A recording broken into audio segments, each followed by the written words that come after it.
ஏசாயா தீர்க்கதரிசன புஸ்தகம் 26ஆம் அதிகாரம் 4வது வசனம். கர்த்தரை என்றென்றைக்கும் நம்புங்கள், கர்த்தராகிய யெகோவா அவர் நித்திய கன்மலையாய் இருக்கிறார். அவரை நம்பினா அவர் கன்மலை. அல்லேலூயா. நான் விசுவாசிக்கிறேன், இந்த மாதம் இந்த தேவனாகிய கர்த்தர் உங்களை பாதுகாத்து உங்களை போஷித்து உங்களை பலப்படுத்துவார் என்று நான் நம்பி நான் விசுவாசிக்கிறேன். அல்லேலூயா. கர்த்தரை என்றென்றைக்கும் என்ன செய்யுங்க? நம்புங்க. நம்புங்க. ஆண்டவரை நம்பாமல் எதை நம்பினாலும் நமக்கு அது ஆசீர்வாதமாக இருக்காது, அது நமக்கு கை கொடுக்காது. அல்லேலூயா. கர்த்தரிடத்தில் சொல்லாதீங்க, ஆண்டவரே எனக்கு இதை நீங்கள் காண்பீங்க, இந்த அடையாளத்தை காண்பீங்க, அப்போ தான் நான் நம்புவேன். இந்த அடையாளம் நான் பார்த்தாதான், இதை நான் பெற்றுக்கொண்டாதான், இது எனக்குள்ளாக இந்த அடையாளத்தை நீங்கள் வச்சாதான் நான் நம்புவேன், இல்லைன்னா என்ன செய்ய மாட்டேன், நான் நம்ப மாட்டேன். இப்படிப்பட்ட ஒரு காரியத்தை சொல்லாதீங்க. கர்த்தர் எனக்கு ஒரு அடையாளத்தை காண்பித்தாலும், அவர் காண்பிக்காமல் போனாலும், நான் கர்த்தரை நான் பற்றி கொள்வேன் என்று யார் இருக்கிறார்களோ அவர்களை கர்த்தர் ஆசீர்வதிக்கிறார். அல்லேலூயா. ஆண்டவராகிய இயேசு தோமாவை பார்த்து ஒன்று சொன்னார், ஒரு அழகான ஒரு விஷயம். 20ஆம் அதிகாரம் 29வது வசனம், யோவானுக்கு எழுதின சுவிசேஷத்தில், நீ என்னை கண்டதினாலே விசுவாசிக்கிறாய், காணாதிருந்தும் விசுவாசிக்கிறவர்கள் பாக்கியவான்கள். அல்லேலூயா. காணாதிருந்தும் விசுவாசிக்கிறவர்கள் எப்படியா இருக்கிறாங்களா? பாக்கியவான்கள். சில சொல்லுவாங்க, என் சூழ்நிலை மாறட்டுங்க, அப்போ நான் ஆண்டவரை நம்புகிறேன், என் கணவர் ரட்சிப்புக்குள்ளாய் கடந்து வரட்டும், அந்த குடிப்பழக்கத்திலிருந்து விடுதலை ஆகட்டும், அப்போ இந்த ஆண்டவரை நான் நம்புகிறேன், என் பிள்ளைகளுக்கு இந்த திருமண காரியங்கள் நடக்கட்டும், நான் இந்த வீட்டின் காரியங்கள் நான் ஒழுங்கு செய்யட்டும், எனக்கு நான் புதிதாக ஒரு வீடு நான் கட்டி முடியட்டும், அப்போ நான் ஆண்டவரை நான் நம்புகிறேன். அல்லேலூயா. லிசன், நல்ல கவனமாக கேளுங்க. கர்த்தர் எப்படிப்பட்ட ஆட்களை தேடுகிறார் தெரியுமா? People who believe him without a sign. ஒரு அடையாளமும் இல்லாமல் இருந்தாலும் ஆண்டவரை நம்புறாங்க பார்த்தீங்களா? அப்படிப்பட்ட ஆட்களை ஆண்டவர் தேடுகிறார். அப்படிப்பட்ட ஆட்களை கர்த்தர் ஆசீர்வதிக்கிறார். அல்லேலூயா. என் பிரியமான தேவஜனமே, what are you searching for? நீ எதை தேடிக்கொண்டு இருக்கிறாய்? நீ எதை தேடிக்கொண்டு இருக்கிறாய்? எந்த அடையாளத்தை நீ தேடிக்கொண்டு இருக்கிறாய்? நல்லா கவனமாக கேளுங்க. நான் முன்னாடி முன்னாடி ஒரு காலங்களில் நான் ஒரு விஷயத்தை சொன்னேன். What you think is what you see. நீ என்ன யோசிக்கிறாயோ அதை நீ பார்க்கிறாய். What you see is what you speak. நீ எதை பார்க்கிறாயோ அதை நீ பேசுகிறாய். What you speak is what you do. நீ எதை பேசுகிறாயோ அதை நீ செய்கிறாய். What you do is what you get. நீ எதை செய்கிறாயோ அதை நீ பெற்றுக்கொள்ளுகிறாய். அல்லேலூயா. இதுக்கு எல்லாத்துக்கும் ஆரம்பம் எங்கே வந்து நிற்குது? What you think. அல்லேலூயா. நீ என்ன யோசிக்கிற, எந்த அடையாளம் வேண்டும் என்று நீ யோசிக்கிறாய். Thinking is very important. யோசனை, எண்ணங்கள், கற்பனைகள், கனவுகள், அது ரொம்ப முக்கியம், ரொம்ப ரொம்ப முக்கியம். நல்லா கவனமாக கேளு என் பிரியமான தேவ ஜனமே. ஆண்டவராகிய கர்த்தர் ஒரு சமயம் ஆதியாகமத்தின் புஸ்தகத்தில் 11ஆம் அதிகாரத்தில் ஒரு காரியத்தை நாம் பார்க்கலாம். 11ஆம் அதிகாரம் 6வது வசனத்தில் பாருங்களேன். அப்பொழுது கர்த்தர், இதோ ஜனங்கள் ஒரே கூட்டமாய் இருக்கிறார்கள், அவர்கள் அனைவருக்கும் ஒரே பாஷையும் இருக்கிறது, அவர்கள் இதை செய்ய தொடங்கினார்கள், இப்பொழுதும் தாங்கள் செய்ய நினைத்தது ஒன்றும் தடைப்பட மாட்டாது என்று இருக்கிறார்கள். ஆண்டவராகிய கர்த்தர் அவர் மேலே இருந்து, பரலோகத்திலிருந்து கீழே அவர் இறங்கி வந்தார். ஏன் இறங்கி வந்தார்? The Lord came to see the city, the tower which the children of men was building. ஜனங்கள் கட்டி கொண்டிருக்கிற அந்த கோபுரத்தை அவர் பார்க்க ஆண்டவராகிய கர்த்தர் அவர் மேலே இருந்து கீழே அவர் இறங்கி வந்தார். 4ஆம் வசனத்தை பாருங்க. அதே அதிகாரத்தில், பின்னும் அவர்கள், நாம் பூமியின் மீது எங்கும் சிதறி போகாதபடிக்கு நமக்கு ஒரு நகரத்தையும் வானத்தை அளாவும் சிகரமுள்ள ஒரு கோபுரத்தையும் கட்டி நமக்கு பேருண்டாக பண்ணுவோம் வாருங்கள் என்று சொல்லிக் கொண்டார்கள். மனுபுத்திரர் கட்டுகிற நகரத்தையும் கோபுரத்தையும் பார்க்கிறதற்கு கர்த்தர் என்ன செஞ்சாரு? அவர் இறங்கினார். மனுபுத்திரர் கட்டுகிற நகரத்தையும் கோபுரத்தையும் பார்க்க கர்த்தர் என்ன செஞ்சாரு? இறங்கினார். இந்த ஜனங்கள் என்ன செஞ்சாங்க? அவர்கள் சொல்றாங்க, 4வது வசனத்துல நம்ம பார்த்தோம், பின்னும் அவர்கள் என்ன செய்றாங்க? நமக்கு பேருண்டாக என்ன ஒரு கோபுரத்தை நாம் கட்டுவோம். அல்லேலூயா. வானத்தை அளாவும் சிகரமுள்ள ஒரு கோபுரத்தை கட்டி நமக்கு பேருண்டாக பண்ணுவோம் வாருங்கள் என்று சொல்லி கொண்டார்கள். அல்லேலூயா. இந்த 5வது வசனத்துல பார்த்தோம், மனுபுத்திரர் கட்டுகிற நகரத்தையும் கோபுரத்தையும் பார்க்கிறதற்கு கர்த்தர் என்ன செஞ்சாரு?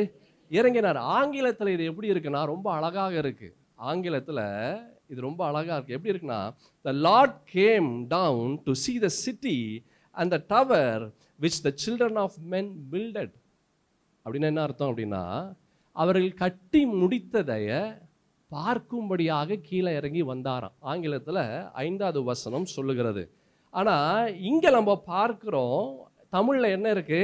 அவர் கட்டுகிற நகரத்தையும் கோபுரத்தையும் பார்க்கிறதற்கு கர்த்தர் இறங்கி வந்தார். நல்லா கவனமாக கேளுங்க. Listen, there is something happening here. இதில் ஒரு விஷயத்தை நம்மால் பார்க்க முடியும். என்ன விஷயம் தெரியுமா? when you imagine in your heart, உங்களுடைய இருதயத்திற்குள்ளாக, உங்களுடைய எண்ணங்களுக்குள்ளாக சில காரியங்களை நீங்கள் யோசிக்கும் போது அது கர்த்தருடைய பார்வையில் அது ஏற்கனவே அது முடிந்து விட்டது என்று அர்த்தம். புரியுதா புரியலையா? அல்லேலூயா. இந்த ஜனங்கள் அவங்க யோசிக்கிறாங்க, ஒரு பெரிய ஒரு நகரத்தை உருவாக்கலாம், ஒரு பெரிய கோபுரத்தை கட்டலாம் என்று அவன் யோசித்தா, அவன் யோசித்தது ஆண்டவருடைய பார்வையில் எப்படி இருந்தது? அது ஏற்கனவே முடிந்தது என்று அர்த்தம் கர்த்தருடைய பார்வையில். இதுதான் நம்ம மத்தேயு எழுதின சுவிசேஷத்தில் 5ஆம் அதிகாரம் 28வது வசனத்தில் நம்ம ஒரு அழகான ஒரு வார்த்தையை பார்க்க முடிகிறது.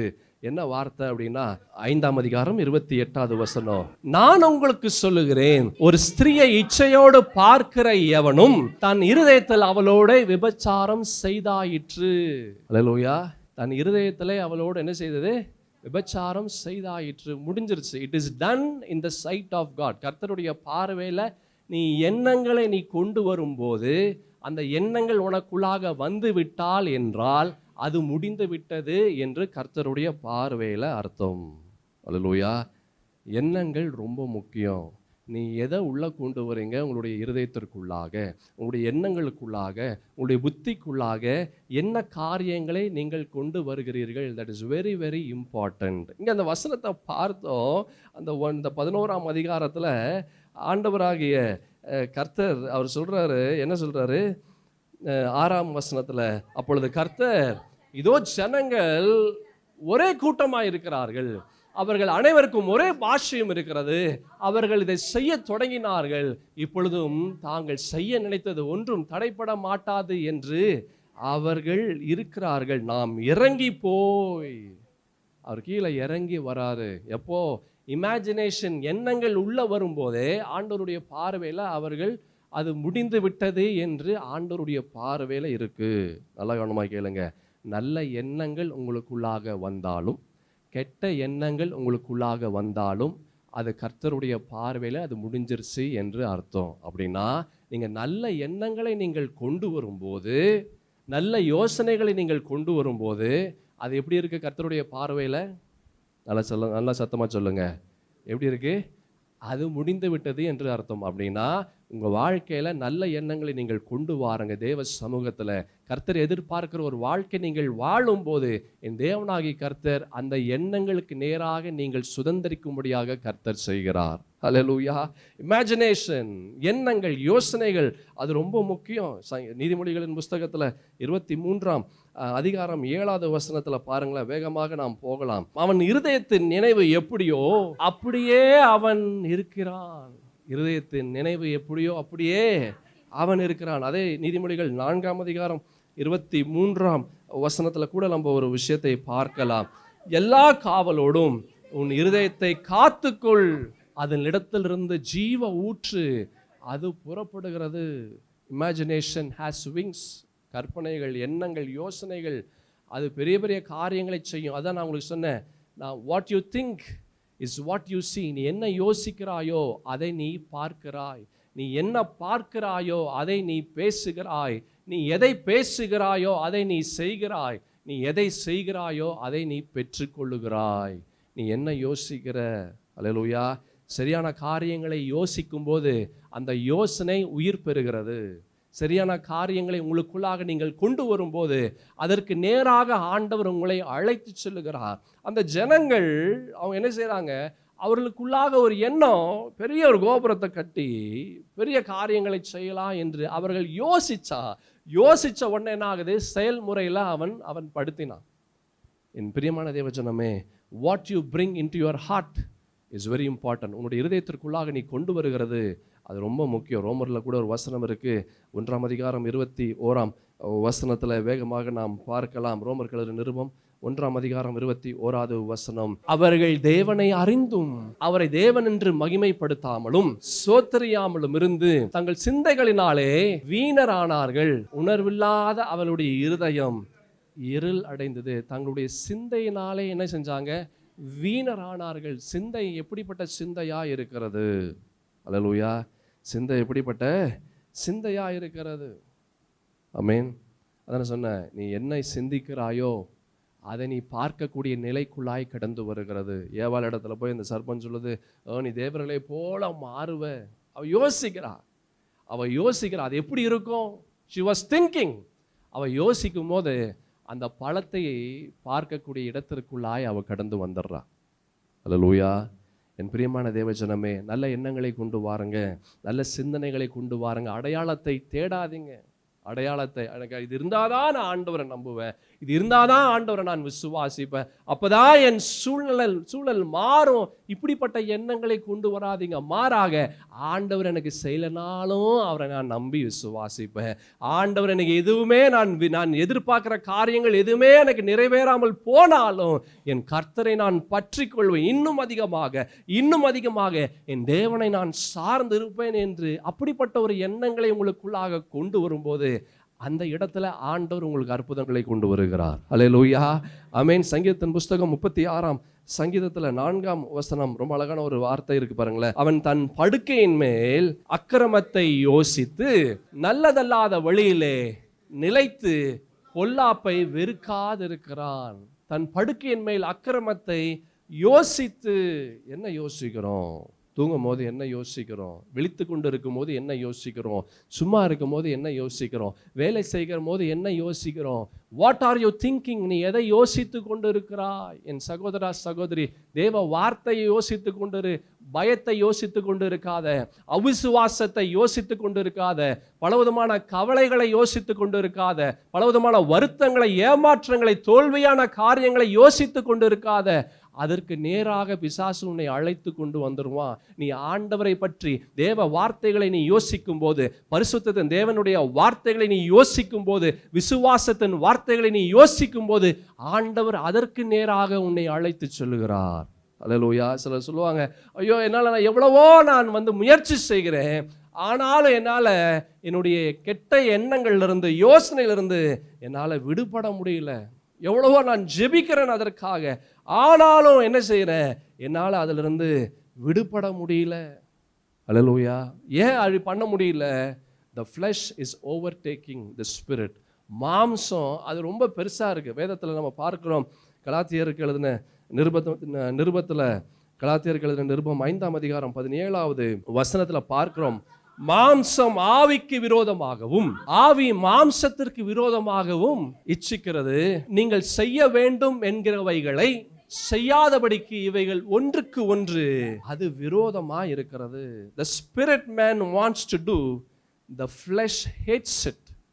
ஆவிக்குரிய மனிதன் அவன் செய்யணும்னு நினைக்கிறான், அவன் நிறைய ஜபிக்கணும்னு நினைக்கிறான்.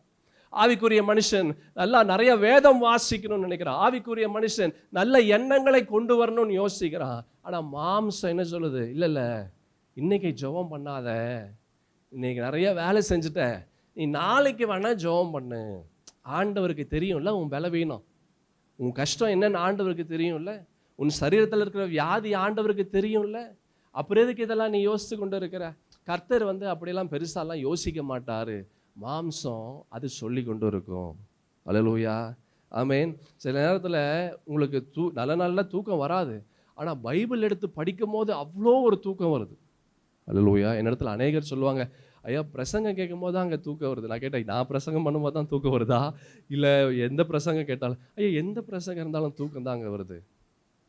அப்படின்னா நான் கேட்டேன், அப்படின்னா உங்களுக்கு தூக்கம் வரலன்னா பிரசங்கம் போட்டு கேளுங்க. ஐயா நான் இப்போ அப்படிதாங்க பண்ணுறேன். என்ன செய்கிறேன்? தூக்கத்துக்கு நான் பிரசங்கத்தை போட்டு கேட்குறேன், எனக்கு தூக்கம் வருது. அல்லேலூயா. நல்லா கவனமாக கேளுங்களேன். உங்களுக்கு நான் உதவி செய்கிறேன், நான் நல்லா உங்களுக்கு உதவி தான் செய்கிறேன். நல்லா கவனமாக கேளுங்க. இப்படிப்பட்ட ஒரு நிலை உங்களுக்குள்ளாக வந்ததுன்னா you are in a danger zone. ரொம்ப ஆபத்தான நிலையில் இருக்கிறீங்கன்னு அர்த்தம். என்ன என்ன என்ன நிலையில் இருக்கிறீங்க அப்படின்னா, நீங்கள் வேதம் வாசிக்கும் போது உங்களுக்குள்ளாக ஒரு சோர்வு, நீங்கள் வேதம் ஜெபம் பண்ணும்போது உங்களுக்குள்ளாக ஒரு பலவீனம், உங்களுக்குள்ளாக வருத்தங்கள் வருது, சில காயங்கள் வருகிறது. அவங்க செஞ்ச காயங்கள், இவங்க செஞ்ச காயங்கள், அந்த எண்ணங்கள், இந்த எண்ணங்கள், ஜெபிக்கிறதுக்கு முடியவே இல்லை அப்படின்னா பிசாசு உங்களுடைய வாழ்க்கையில் முக்காவாசி பகுதிக்குள்ளாக வந்து விட்டான்னு அர்த்தம். அவன் வந்துட்டா அதனுடைய அடையாளங்கள் நான் உங்களுக்கு சொல்லுகிறேன். ஒருவேளை உங்களுடைய வாழ்க்கை இப்படிப்பட்ட நிலையில் இருந்தால் அந்த அடையாளத்தை தெரிந்து கொள் சகோதரா சகோதரி. ஃபஸ்ட்டு பணம் வாழ்க்கையிலேருந்து மைனஸ் ஆகிட்டே இருக்கும். 2வது சந்தோஷம் வாழ்க்கையிலேருந்து மைனஸ் ஆகிட்டே இருக்கும். 3வது நீ எதையோ யோசித்து கொண்டே இருப்ப, நீ என்ன யோசிக்கிறேன்னு உனக்கே தெரியாது. 4வது ஏதோ ஒரு வியாதி வந்து கொண்டு இருக்கும், முடிகிற மாதிரி இருக்கும், சந்தோஷமா இருப்ப, எல்லாம் மாத்திரை மருந்து எல்லாம் போட்டு சந்தோஷமா இருப்ப. ஆனால் திரும்ப அடுத்த நாள் காலையில் அதான் மாத்திரை நைட்டோட முடிஞ்சிருச்சுங்க, நாளைக்கு எனக்கு மாத்திரையில சந்தோஷமா நீ இருக்கும்போது புதுசா வேற ஒரு காரியங்கள் வரும், இல்லை பழைய காரியமே திரும்ப தொடர்வதை போல ஒரு உணர்வு வரும். அப்படின்னா the devil has overtaken you, பிசாசு உன்னை பிடித்து விட்டான் என்று அர்த்தம். இதுலேருந்து ஈஸியாக வெளியே வந்துடலாம். அல்லேலூயா. நல்ல கவனமாக, எப்படி உள்ளே போனோமோ அதே போல் வெளியவும் வர முடியும். எப்படி உள்ளே போனோமோ அதே போல் வெளியவும் வர முடியும். இப்படிப்பட்ட ஒரு காரியம் இருந்தால் அவனுடைய சரீரத்தை பிசாசு அவன் எடுத்து விட்டான், ஆனால் ஆவி அவனால் டச் பண்ண முடியல. அதான் வசனத்தை பார்க்கிறோம். கலாத்தியர்கள் நிருபத்தில் அழகான ஒரு வார்த்தையை பார்க்கிறோம். மாம்சம் ஆவிக்கு விரோதமாகவும் ஆவியும் மாம்சத்திற்கு விரோதமாகவும் இச்சிக்கிறது, நீங்கள் செய்ய வேண்டும் என்கிறவைகளை செய்யாதபடிக்கு இவைகள் ஒன்றுக்கொன்று எப்படி இருக்குது? விரோதமாக இருக்கிறது. உங்கள் மனசு ஒன்று சொல்லுது, ஆனால் உங்களுடைய செயல்கள் வேற ஒன்று செய்யுது. அல்லேலூயா. The battle is going on. Amen. The battle is going on. The enemy wants to steal you. பிசாசு உங்களை திருட பார்க்குறான் ஆண்டவரிடத்திலிருந்து. உங்களுடைய ஆத்துமாவை அவன் திருட பார்க்குறான் ஆண்டவருடைய சமூகத்திலிருந்து.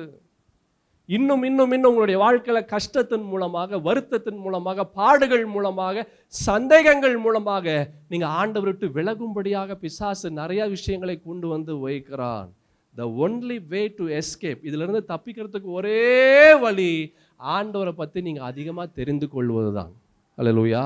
இதை பற்றி நீங்கள் இதிலிருந்து தப்பிக்கிறதுக்கு ஒரே வழி ஆண்டவரை பற்றி, ஆண்டவராக இயேசுவை பற்றி நீங்கள் அதிகமாய் தெரிந்து கொள்ளும் போது அப்போ இப்படிப்பட்ட காரியத்திலிருந்து நீங்கள் தப்பித்து கொள்ளலாம். அல்லேலூயா. பரிசுத்த வேதத்தில் ஒரு வசனத்தை நாம் பார்க்கிறோம். சங்கீதம் 119 சங்கீதம் 11வது வசனத்தை பாருங்களேன் வேகமாக. நான் உமக்கு விரோதமாய் பாவம் செய்யாதபடிக்கு உமது வாக்கை என் இருதயத்தில் நான் வைத்தேன். உமக்கு விரோதமாய் பாவம் செய்யாதபடிக்கு ஆண்டவருடைய வாக்கை, தேவனுடைய பரிசுத்தத்தின் வார்த்தையை நான் எனக்குள்ளாக நான் வைத்திருக்கிறேன். அந்த வார்த்தை உங்களுக்குள்ளாக இருக்கும்போது அந்த வார்த்தை உன்னோடு பேசும். நீ தனிமையாக இருக்கும்போது, நீ வேதனையில் இருக்கும்போது, என்ன வாழ்க்கை நான் வாழ்ந்து கொண்டு இருக்கிறேன், என்னுடைய எதிர்காலம் எங்கே தான் போகுதுன்னு தெரியலையே அப்படின்னு நீ கஷ்டத்தோடு கவலையோடு கலங்கி கொண்டு இருக்கிற நேரத்தில் அந்த வார்த்தையெல்லாம், நீ உள்ள வைத்த வார்த்தையெல்லாம் உன்னோடு பேசும். அல்லேலூயா. பேசுவது மாத்திரம் அல்ல, நல்லா கவனமாக கேளு, நீ எப்படி இருக்கணுமோ அப்படி இந்த வார்த்தைகள் உன்னை மாற்றும். அதற்கு வார்த்தை உள்ளே இருக்கணும் ஃபஸ்ட்டு. அந்த வார்த்தை இல்லாமல் வேறு எதுவுமே நடக்காது. ஒன்று சொல்லுவாங்க தமிழில், சட்டியில் இருந்தால் தான் என்ன செய்யும், அகப்பையில் வரும். உள்ளே இருக்கணும் ஃபஸ்ட்டு. தேவ வார்த்தைகள் எல்லாம் உள்ளே இருக்கணும். அந்த வார்த்தைகள் உள்ளே இருக்கும்போது, இப்படிப்பட்ட சோதனைகள் வரும்போது அந்த வார்த்தைகள் நாம் வெளியே வரும்படியாக செய்யும். அதான் சொன்னேன், வாட் யூ திங்க். நீ யோசிக்கிறது ரொம்ப முக்கியம். நல்லதையும் யோசிக்கலாம், கெட்டதையும் யோசிக்கலாம். ஆனால் நீ யோசிக்கிறது, அதனுடைய வெளிப்பாடு, அதனுடைய அவுட்கம் என்ன செய்யும்?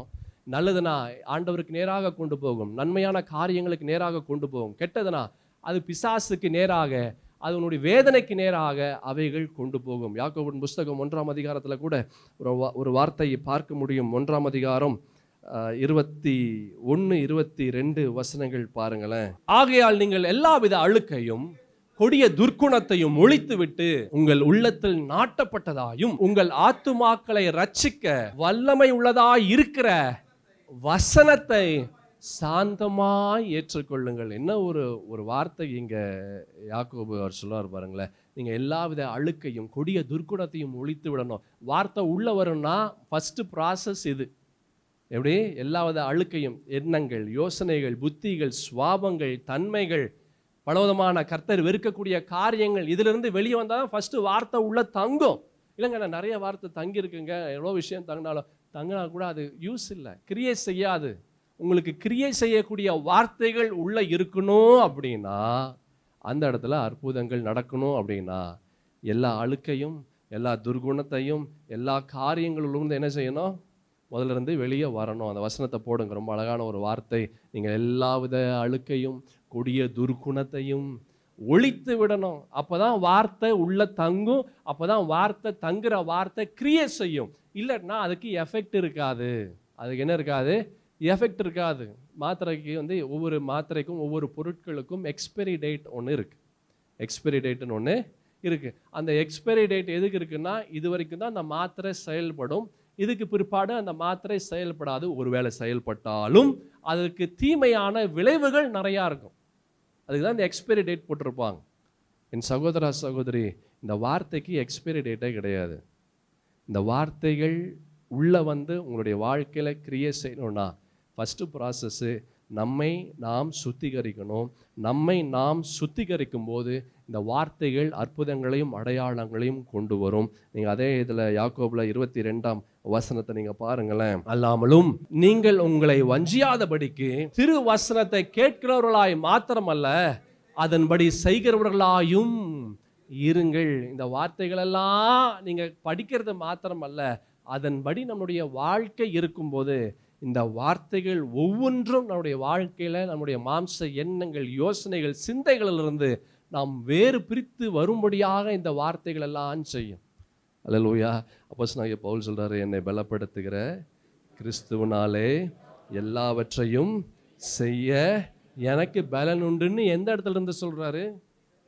சிறைச்சாலையிலிருந்து சொல்றாரு. சிறைச்சாலையில் பலவீனத்தில் இருக்கும்போது, வேதனையில் இருக்கும்போது அவர் சொல்றார், என்னை பலப்படுத்துகிற கிறிஸ்துவினால எல்லாவற்றையும் செய்ய எனக்கு பலன் உண்டு. எப்படி அப்படி சொல்ல முடியும்? எல்லா அழுக்கையும் சுத்திகரித்து ஆண்டவர் தான் என் வாழ்க்கை என்று யார் ஒப்பு கொடுக்கிறார்களோ அவர்களுடைய வாழ்க்கையில இந்த வார்த்தைகளெல்லாம் பலப்படுத்தும். அவர்களுடைய வாழ்க்கையில இந்த வார்த்தைகளெல்லாம் தைரியப்படுத்தும். அவர்களுடைய வாழ்க்கையில எண்ணங்கள் இயேசுவுக்கு நேராக கொண்டு போகும்.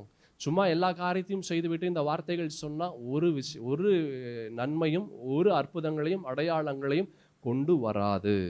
அல்லேலூயா. என் பிரியமான தேவஜனமே, மாம்சமும் ஆவியும் இது ரெண்டும் நம்ம சரீரத்தில் இருக்குது. இந்த சரீரத்தில் ஆவியும் இருக்குது, மாம்சமும் இருக்குது. ஒவ்வொரு நன்மையான காரியங்கள் செய்யணும்னு நினைக்கிறோம் மனசில், ஆனால் அது செயல்படுத்த முடியல. அது என்ன செய்யல? செயல்படுத்த முடியல.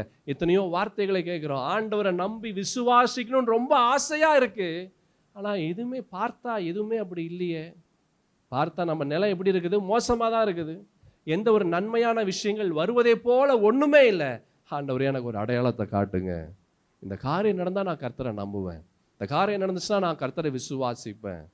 Never go behind signs. அடையாளத்தை தேடி போகாத. இப்படிப்பட்ட எண்ணங்கள் உனக்குள்ளாய் கொண்டு வராத. மாம்சம் இப்படிப்பட்ட எண்ணங்களை கொண்டு வரும். அல்லேலூயா. மாம்சம் என்ன செய்யும்? இப்படிப்பட்ட எண்ணங்களை கொண்டு வரும். எரேமியா தீர்க்கதரிசன புஸ்தகத்தில் 15ஆம் அதிகாரம் 16வது வசனத்தை பாருங்க.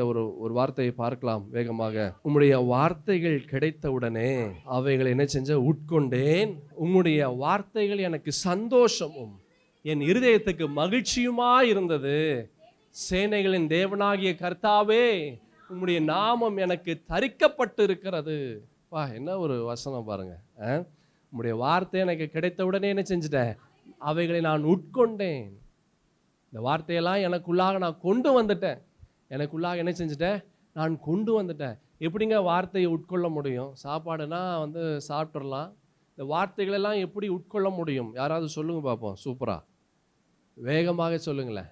இந்த வார்த்தைகளெல்லாம் நம்ம இப்போ கேட்கிறோமே, தேவனுடைய பரிசுத்தத்தின், தேவனுடைய ஜீவனுள்ள வார்த்தைகள், இது எப்படிங்க உட்கொள்ள முடியும்? இந்த வார்த்தைகளெல்லாம் நம்முடைய எண்ணங்களுக்குள்ளாக, இருதயத்திற்குள்ளாக நம்ம கொண்டு வந்து அதன்படி நம்ம செயல்படுத்தணும்னு சொல்லி அதை செயல்படுத்துகிறோம் பார்த்தீங்களா, அப்போ அதை உட்கொள்ளுகிறோம் என்று அர்த்தம்.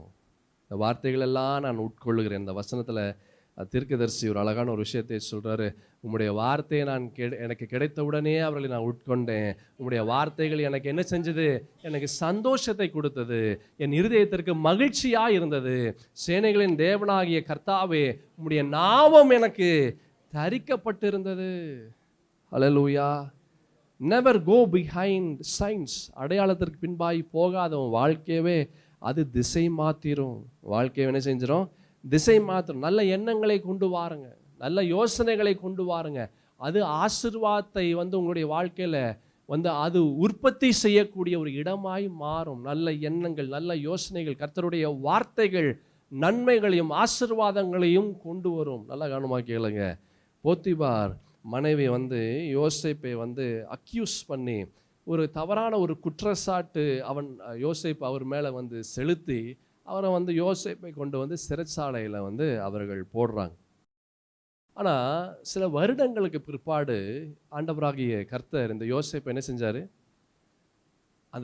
அதே தேசத்தில் அப்படியே ராஜாவுக்கு அடுத்த ஸ்தானத்திற்குள்ளாக கர்த்தர் யோசேப்பை அவர் மாற்றினார். யோசித்து பாருங்க.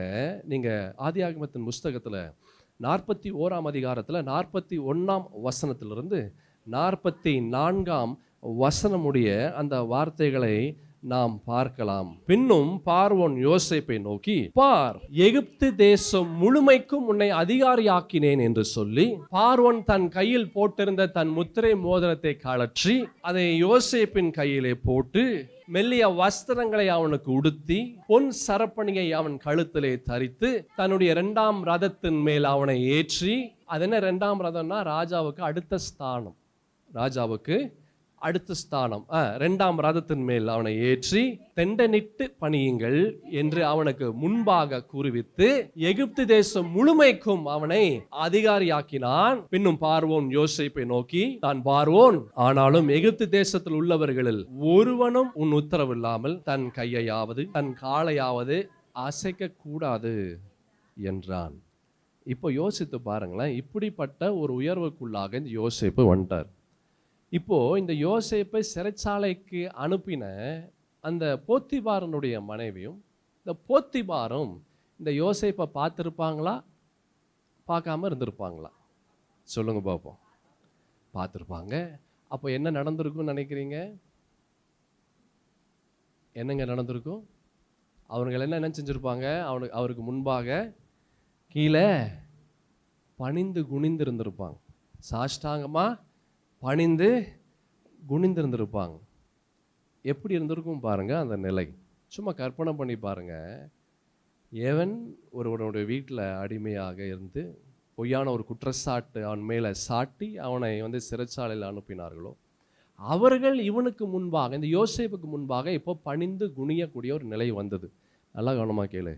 பரிசுத்த வேதத்தில் எங்கேயும் யோசேப்பு யாரை குறித்தும் தவறுதலாக பேசினதாக நீங்கள் பார்க்கவே முடியாது. அல்லேலூயா. எந்த இடத்துலையும் நீங்கள் பார்க்க முடியாது. இதுதான் ரொம்ப முக்கியமான ஒரு விஷயம். What you speak is what you get. நீ எதை பேசுகிறாயோ அதை நீ பெற்றுக்கொள்ளுகிறாய். நான் முன்னாடி உங்களுக்கு ஒரு விஷயத்த சொன்னேன். என்ன சொன்னேன்? ஞாபகம் இருக்கா யாருக்காவது? கொஞ்ச நேரத்துக்கு முன்னாடி தான் நான் சொன்னேன். What you think is what you see. நீ எதை யோசிக்கிறாயோ அதை நீ பார்க்கிறாய். நீ எதை பார்க்கிறாயோ அதை நீ பேசுகிறாய். நீ எதை பேசுகிறாயோ அதை நீ செய்கிறாய். நீ எதை செய்கிறாயோ அதை நீ பெற்றுக்கொள்ளுகிறாய். நீ எதை பேசுகிற? அல்லேலூயா. யோசேப்பு அவன் வேதம் சொல்லுகிறது, கர்த்தர் யோசேப்போடு இருந்தார். அல்லேலூயா. Imagination is very powerful. எண்ணங்கள் ரொம்ப ரொம்ப ரொம்ப பெருசு. வார்த்தைகள் ரொம்ப ரொம்ப பெருசு. உன் வாழ்க்கையில் நீ உயரணும் அப்படின்னா உன் எண்ணங்களும் உன்னுடைய வார்த்தைகளும் ஆண்டவருக்கு ஆசீர்வாதமாக இருந்தா, கர்த்தருடைய சமூகத்தில் அது சரியாக இருந்தா, உன் வாழ்க்கையில் நீ எத்தனை கீழே நீ போனாலும் அத்தனை மேலே என் தேவனாகிய கர்த்தர் உன்னை உயர்த்தி கொண்டே வருவார். ஹல்லேலூயா. நீ என்ன யோசித்து கொண்டு இருக்கிறாய்? நீ என்ன பேசி கொண்டு இருக்கிறாய்? ரொம்ப முக்கியம். ஹல்லேலூயா. ரொம்ப ரொம்ப ரொம்ப ரொம்ப முக்கியம். அல்லேலூயா. Wait for the Lord. ஆண்டவருக்காக காத்திரு. He will fight your battles. அவர் உனக்காக யுத்தம் செய்வார். 1 பேதுரு 5ஆம் அதிகாரம் 6ஆம் வசனத்துல வேதம் சொல்லுகிறது, அழகான ஒரு வார்த்தையை பார்க்க முடியும். ஆகையால் ஏற்ற காலத்திலே தேவன் உங்களை உயர்த்தும்படிக்கு அவருடைய பலத்த கைக்குள் என்ன செய்ய அடங்கி இருங்கள். ஏற்ற காலத்துல தேவன் உங்களை உயர்த்தும்படி he was waiting. அவர் வெயிட் பண்ணிட்டே இருந்தார். அவர் என்ன செஞ்சாரு? அவர் வெயிட் பண்ணிட்டே இருந்தாரு. Don't let the devil speak through you. பிசாசு உன் மூலமாக பேச உன்னுடைய வாயை நீ விட்டுறார். அல்லேலூயா. பிசாசு உன் மூலமாக பேச உன் வாயை கொடுத்துறாத. பிசாசு உன் மூலமாக யோசிக்க உன்னுடைய மண்டையை, உன்னுடைய நினைவுகளை, இருதயத்தை நீ கொடுத்து விடாதே. ஒரு ஆங்கிலத்தில் ஒரு அழகான ஒரு விஷயம் சொல்லுவாங்க, an idle mind is a devil's workshop.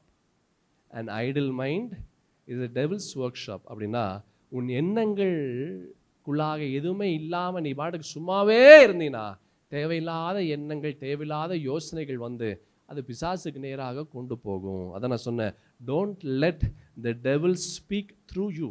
உன் மூலமாக பிசாசு பேச நீ அனுமதி கொடுக்காதே. Let God speak through you. உன் மூலமாக ஆண்டவர் பேச நீ ஆண்டவருக்கு உன்னை ஒப்புக்கொடு. அல்லேலூயா. நீதிமொழிகள் 18ஆம் அதிகாரம் 21ஆம் வசனத்தை பாருங்களேன். மரணமும் ஜீவனும் நாவின் அதிகாரத்தில் இருக்கிறது. மரணமும் ஜீவனும் நாவின் அதிகாரத்தில் இருக்கிறது. அதில் பிரியப்படுகிறவர்கள் அதன் கனியை புசிப்பார்கள். நீ எதில் பிரியப்படுற? பிசாசு வார்த்தைகளில் பிரியப்படுகிறாயா, இல்லை பிசாசின் எண்ணங்களுக்கு பிரியப்படுகிறாயா? அதனுடைய கனியை நீ புசிப்பாய். அல்லேலூயா. அதனுடைய கனியை என்ன செய்வ? நீ புசிப்பாய். அதான் நான் சொன்னேன், what you think is very important. நாம் யோசிக்கிற காரியங்கள் ரொம்ப முக்கியம். எனக்கு ஆண்டவர் இது செய்யணும், ஆண்டவர் எனக்கு இப்படி செஞ்சாதான் நான் ஆண்டவரை நம்புவேன், எனக்கு இப்படிப்பட்ட அடையாளத்தை தான் ஆண்டவருக்கு கொடுக்கணும். அல்லேலூயா. அப்படிப்பட்ட எண்ணங்கள் வந்தாலே உன் வாழ்க்கை அழிவுக்குள்ளாய் வந்துவிடும். அப்படிப்பட்ட யோசனைகள் வந்தாலே அழிவுக்குள்ளாய் வந்துடும். அப்படிப்பட்ட எண்ணங்கள் வந்து யோசனை வந்தாலே வார்த்தைகள், அப்படிப்பட்ட வார்த்தைகள் வந்துடும். அல்லேலூயா. நான் தான் சொன்னேன், ஏதேன் தோட்டத்தில் இந்த சர்ப்பம் சொன்ன காரியங்கள் எல்லாம் அது மண்டைக்குள்ளாக வந்து, இருதயத்திற்குள்ளாக வந்து, பார்வைக்குள்ளாக வந்து, அவன் சொல்கிறா அழகான ஒரு வார்த்தை. ஏவாள் அவங்க சொல்கிறாங்க, என்ன சொல்கிறாங்க?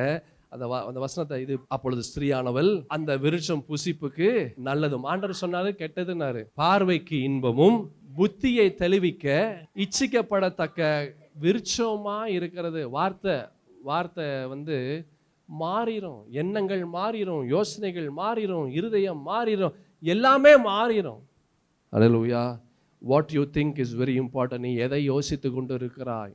எதை யோசித்து கொண்டு இருக்கிறார்? எபேசியர் 4ஆம் அதிகாரம் 29வது வசனத்தை பார்க்கலாம் வேகமாக. எபேசியர்கள் நிருபம் 4ஆம் அதிகாரம் 29வது வசனம். கெட்ட வார்த்தை ஒன்றும் உங்கள் வாயிலிருந்து புறப்பட வேண்டாம், பக்தி விருத்திக்கு ஏதுவான நல்ல வார்த்தை உண்டானால் அதையே கேட்கிறவர்களுக்கு எப்படி இருக்கு?